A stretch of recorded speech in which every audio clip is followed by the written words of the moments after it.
Well, undoubtedly, President Trump will be touting these GDP numbers when he hits the campaign trail in Florida and North Carolina today. Those are just two of the key swing states where he and Joe Biden are focused, with just 5 days to go, folks, until the election. Our editor-in-chief, Andy Serwer, is with us now. Good morning, Andy. I know you wrote about the swing states for our website.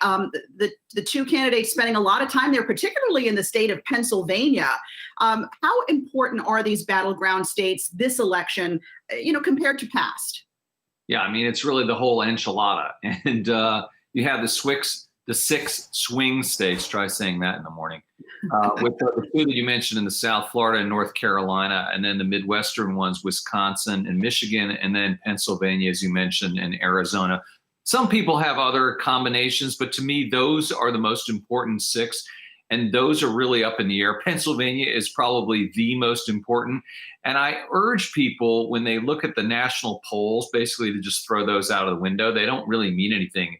If Biden is up by 7 or 8 or 9, 10 percentage points, that doesn't mean anything. All that matters are these swing states. And we know how close they were last time around in 2016.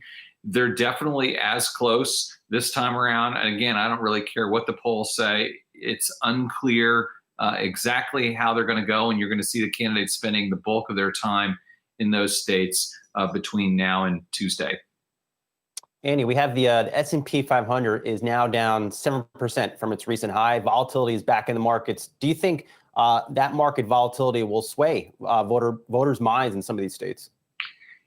Yeah, I mean, the economy is huge, Brian, and to the extent that President Trump has been able to say the stock market has recovered, and we're on the road to recovery, this makes that case less convincing as we get down to the wire, to the extent that there's still undecided voters out there. One thing we're seeing, of course, is people suggesting that the market is saying that Biden is going to win, and therefore we're not going to get a stimulus in a Trump lame duck session. Therefore Trump's people were saying you should vote for Trump so you won't have that eventuality, which is a bit of a contorted argument, if you ask me. But I think we're going to see a number of contorted arguments over the next couple of days. Andy, the economy is always such a big issue for voters when they head to the polls. This year, perhaps in an unprecedented way. But in those swing states, it's really the local economy that matters, right, to voters. And in those swing states that we're talking about, the recovery has really been quite uneven. So how do you think the economy story plays out for those voters? Oh, 100%, Alexis. And, all the states are different, and all the states are hit by COVID differently. Right now, for instance, Wisconsin, which is probably Wisconsin and Pennsylvania, the two most critical states. Wisconsin, the numbers there in terms of COVID are, I think it's the second worst state right now in terms of new cases over the past 7 days. So that's very dire. And, you're looking potentially at shutdowns there.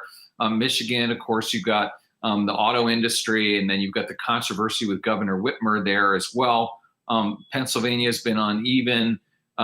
Ditto with Florida. So it's all very, very localized. And then, of course, you have, local races with senators that, of course, can actually influence the presidential vote in a big way as well. So many things at play. And then counting the votes, of course, in those states is going to be critical. And you may get count-ins of people who vote in person on Tuesday before the mail-in and absentee voters are counted in some states, which would create what's called a red mirage, because those in-person voters may be Trump voters. So it may look like President Trump is ahead, only later to have President Biden, Vice President Biden, I should say, his votes counted with the absentee and mail-ins, which presumably would be stronger there, come in later.